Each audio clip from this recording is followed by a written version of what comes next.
Dios les bendiga. Este es el segundo estudio bíblico sobre el significado de la Navidad. El tema de hoy se titula ¿Quién es el niño de la Navidad? La respuesta justamente le puede asombrar. Para muchos, la Navidad es el tiempo para pensar acerca de Jesús como un bebé en un pesebre. Ciertamente el nacimiento de Cristo es un acontecimiento especial y milagroso, pero no es el foco primario, el niño en el pesebre. La verdad central de la historia de la Navidad es esta: Jesús, el niño de la Navidad, es Dios. La Navidad no se trata de la infancia del Salvador, se trata de su deidad. El nacimiento humilde de Jesús no estaba nunca dirigido a ocultar la realidad de que Dios había nacido en el mundo.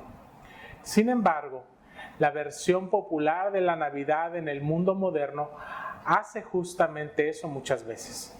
Y consecuentemente, para la mayor parte de la humanidad, la Navidad no tiene un significado legítimo en absoluto.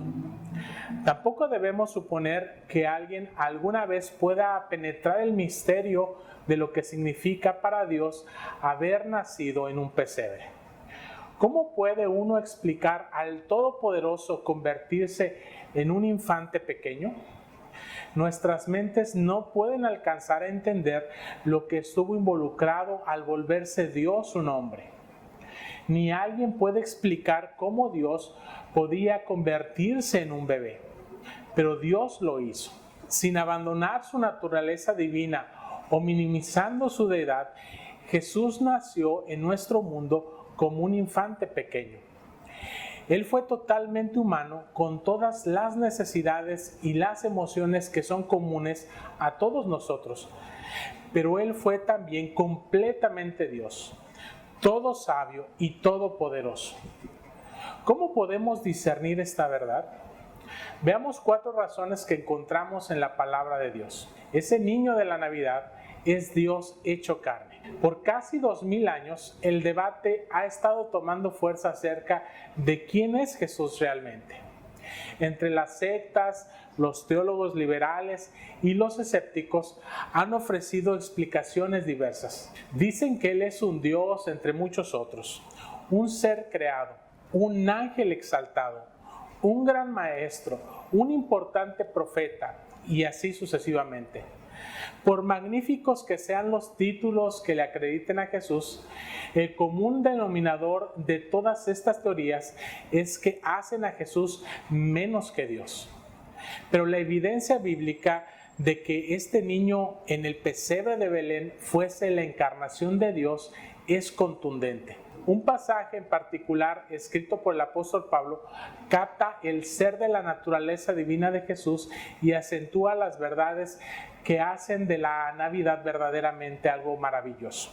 Colosenses capítulo 1, versículos del 15 al 20 nos dicen: Él es la imagen del Dios invisible, el primogénito de toda la creación, porque en Él fueron creadas todas las cosas, las que hay en los cielos y las que hay en la tierra, visibles e invisibles, sean tronos, sean dominios, sean principados, sean potestades.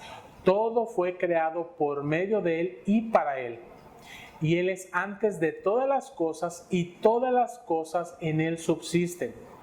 Y Él es la cabeza del cuerpo que es la iglesia, el que es el principio, el primogénito de entre los muertos, para que en todo tenga la preeminencia. Por cuanto agradó al Padre que en Él habitase toda plenitud, y por medio de Él reconciliar consigo todas las cosas, así las que están en la tierra como las que están en los cielos, haciendo la paz mediante la sangre de su cruz. Pablo les escribía a los cristianos en Colosas. La ciudad estaba bajo la influencia de lo que llegó a ser conocido como el gnosticismo, cuya raíz etimológica viene de la palabra griega gnosis, que significa conocimiento. Los gnósticos se imaginaron que eran los únicos que tenían acceso a la verdad, la que creían tan complicada que la gente común no podría entenderla. Entre otras cosas, enseñaron el dualismo filosófico, es decir, la idea que la materia es mala y el espíritu es bueno. Creían que puesto que Dios es espíritu, Él es bueno, pero Él nunca podría hacerse materia, lo cual es malo. Por esto también concluyeron que Dios no podría ser el creador del universo físico, porque si Dios se hizo materia, Él sería responsable del mal. Y enseñaron que Dios nunca podría convertirse en un hombre, porque como hombre Él tendría que morar en un cuerpo hecho de materia física, la cual según ellos era maligna. Aquellos primeros gnósticos no creían la encarnación, diciendo que Jesús fue un buen ángel cuyo cuerpo humano fue solo una ilusión o apariencia. Esta enseñanza y otras semejantes se extendieron por la iglesia primitiva. Muchas de las epístolas del Nuevo Testamento específicamente refutan las ideas gnósticas. De hecho, el apóstol Juan en su primera carta atacó el fundamento de la enseñanza gnóstica cuando escribió: en esto conoced el Espíritu de Dios. Todo espíritu que confiesa que Jesucristo ha venido en carne es de Dios, y todo espíritu que no confiesa que Jesucristo ha venido en carne no es de Dios. El apóstol Pablo refutó esa misma herejía cuando él escribió: porque en Él fueron creadas todas las cosas, las que hay en los cielos y las que hay en la tierra, visibles e invisibles, sean tronos, sean dominios, sean principados, sean potestades. Todo fue creado por medio de Él y para Él. Él específicamente afirmó que Jesús es Dios en carne y hueso, el creador de todas las cosas. En segundo lugar, veamos que ese niño de Belén es el Hijo de Dios. Irónicamente, algunas de las sectas que niegan la deidad de Jesús tratan de usar Colosenses capítulo 1 versículos del 15 al 20 que ya hemos leído para apoyar su perspectiva. Sugieren, por ejemplo, que la frase la imagen del Dios invisible que Pablo usa en el versículo 15 da a entender que Jesús fue meramente un ser creado que portó la imagen de Dios en el mismo sentido en que toda la humanidad es imagen de Dios. Pero la verdad es que aunque fuimos creados en la semejanza de Dios, solo nos parecemos a Él. Jesús, por otra parte, es la imagen exacta de Dios. La palabra griega traducida como imagen significa una copia perfecta, una copia precisa, un duplicado. Pablo decía que Dios mismo está completamente manifestado en la persona de su Hijo, quien es nada menos que Jesucristo. Él es la imagen exacta de Dios. Jesús mismo dice: el que me ha visto al Padre. Hebreos 1 hace un paralelo en Colosenses capítulo 1 versículos del 15 al 20 en varios puntos cruciales.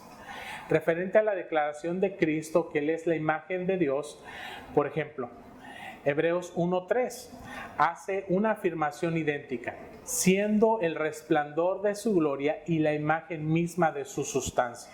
Cristo es para Dios como el brillo cálido de la luz lo es para el sol. Él trae a Dios una posición cósmica a los mismos corazones de los hombres y mujeres. Él da luz y da vida. Él revela el mismo ser de Dios. No pueden estar divididos, ni tampoco alguna vez han existido el uno sin el otro, porque son uno, como lo dice Juan capítulo 10, versículo 30. Yo y el Padre, uno somos. Por otra parte, las Escrituras repetidamente dicen que Dios es invisible. Pero a través de Cristo, el Dios invisible ha sido hecho visible. El parecido completo de Dios se trasluce en Él. Colosenses 1:19 toma la verdad un paso más allá. Por cuanto agradó al Padre que en Él habitase toda plenitud. Él no es simplemente un contorno de Dios, Él es totalmente Dios. Colosenses capítulo 2, versículo 9 nos dice de manera explícita: porque en Él habita corporalmente toda la plenitud de la deidad. Es decir, nada le hace falta, ningún atributo está ausente. Él es el Dios en el sentido posible más completo, la imagen perfecta de Dios. Ese niño de la Navidad es el heredero universal. En Colosenses capítulo 1:15, Pablo dice que Jesús es el primogénito de toda la creación. Aquellos que niegan la deidad de Cristo le han dado mucha importancia a esa frase, asumiendo que esta significa que Jesús fue un ser creado. Pero la palabra traducida primogénito describe el rango de Jesús, no su origen. El primogénito en una familia hebrea era el heredero, el de mayor categoría, el que tenía el derecho de la herencia. Y en una familia real, él tuvo el derecho de gobernar. Así que Jesús es el que hereda toda la creación y el derecho para predominar sobre ello. No quiere decir primer nacido en orden, porque no lo fue. En el Salmo capítulo 89, versículo 27, Dios dice de David: yo también le pondré por primogénito, el más excelso de los reyes de la tierra. Allí el significado primogénito es dado sin rodeos, lo más excelso de los reyes de la tierra. Eso es lo que significa primogénito. Cristo es el Rey de Reyes y Señor de Señores, como lo dice Apocalipsis 17:16. Hebreos 1 de nuevo tiene una declaración paralela. El versículo 2 dice: Dios ha señalado a su Hijo heredero de todas las cosas. Jesús es el primero, el Hijo de Dios que tiene el derecho a la herencia, la persona de mayor categoría, el Señor de todo, heredero de toda la creación. Y finalmente, el niño de la Navidad es el Creador y el Rey. La afirmación de que Cristo es el primer nacido y que hace a Cristo un ser creado ignora completamente el contexto de Colosenses capítulo 1, versículo 15. Recuerde, usted ya ha visto estos versículos del 16 al 17 explícitamente nombrarlo como el creador de todo. Cristo no es parte de la creación, Él es el creador.